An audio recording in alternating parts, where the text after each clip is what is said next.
Welcome back, friends. Hope you're enjoying at least the beginning of this week, which has been lovely and spring-like. Of course, it'll taper off and change a bit going into the weekend, but such is spring, or at least the beginnings of what will eventually be spring, right? The last gasp of winter. So we're in that kind of in-between stage right now.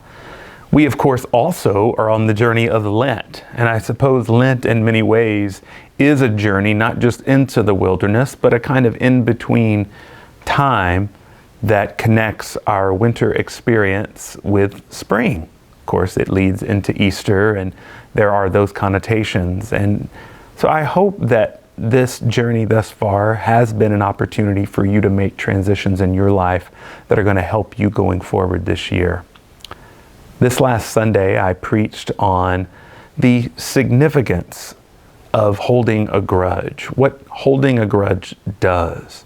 I began by looking at numbers and some of the concrete ways that the children of Israel worked together to ensure the community didn't become torn apart and fractured as a result of these ill wills. Like, they went out of their way to ensure that there were forms of restitution that were enshrined, encoded in law, so that they could maintain the functioning of the community.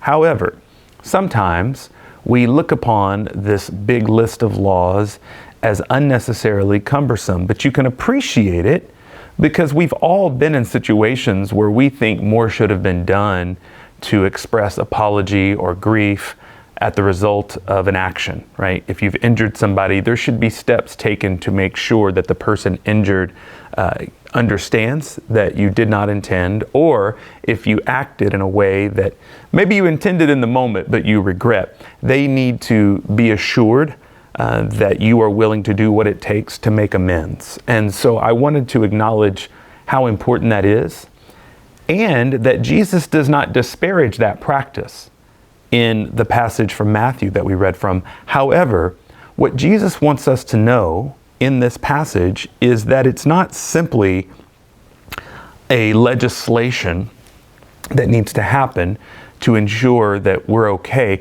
We actually have to deal with our hearts, because there can be a law that we follow because we don't want to get in trouble. We can follow the law, we can make the payments that are needed, we can pay the fine, we can pay the ticket, we can pay the fee.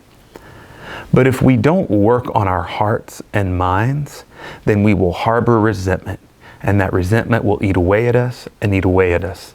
So of course, holding a grudge, we know what that does. It robs you of the blessings of life, just as you're robbing somebody else of the blessing, of letting them go, of freeing them from whatever incident may have happened that kind of has you both at, as my grandfather would say, at a, what's the word? I'm having trouble conjuring it right now. But basically, if you're locked, the way deer would be locked, right? I grew up in a family that hunts, and so these deer would challenge each other and they would lock horns. And so if your horns are locked with another person, how do you get those things removed? How do you disentangle yourself from those kinds of messes that we find ourselves in pretty consistently? And so I mentioned the importance of being able to let go. To let go of whatever it is that we bring, not even knowing that we bring it, right? Of paying attention to our bodies, our hearts, the emotional outpouring of our lives, and try to examine what it is that might keep us from the abundance and the joy and the promise that awaits us on the other side. Somebody brought to my attention, actually yesterday though, that letting go is important, but let's not forget about the concrete acts of repair that need to happen. And I said, you're exactly right. Because I did start off there in Numbers, but today I want to make sure you understand both are essential.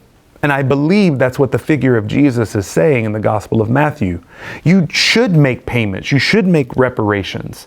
Reparations are an integral part of Hebrew scriptures. We have the Egyptians making reparations to the Israelites, the Hebrews, as they leave Egypt, right? And they escape bondage. They are basically told to go and take what is needed as a result of the injury that's been done to them through bondage, right? So there are reparations that are divinely ordained in those passages. And then, of course, we see in Numbers that if you have wronged another person, you are responsible for making payments that can at least approximate some of the injury and harm caused by your action, whatever that might be.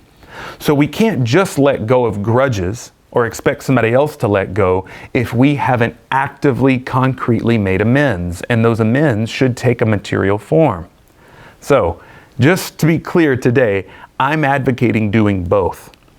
The United Church, as a clear example, has issued an apology to First Nations. We were the first Protestant body in Canada to issue that apology because of our complicity as a denomination in maintaining some of the residential schools.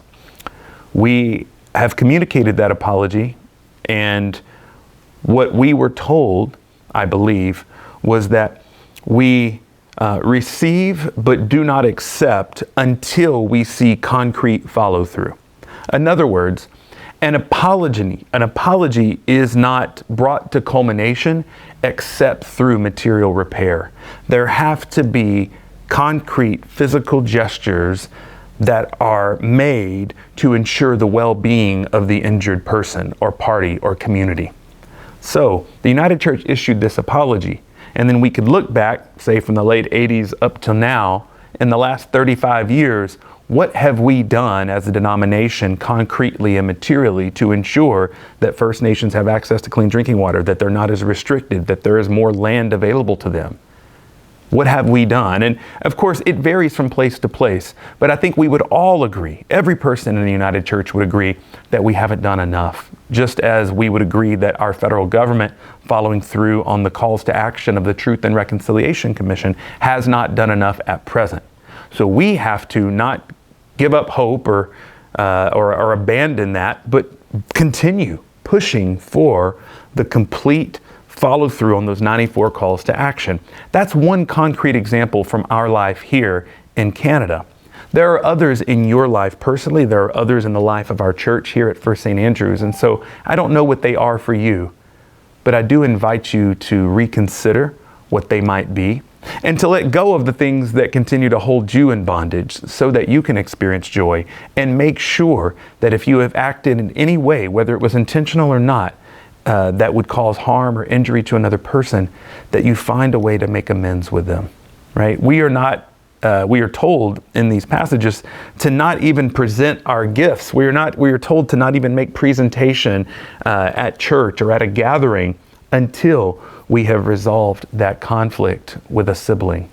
So I invite you to do that, or figure out how you're going to do that if you are holding on to things. I can assure you I'm working on that myself, and together we will be able to experience the joy, the abundance, the fullness, getting to that other side of restitution. So thanks for joining me today. I look forward to seeing you next week, and I look forward to seeing you this Sunday during worship service.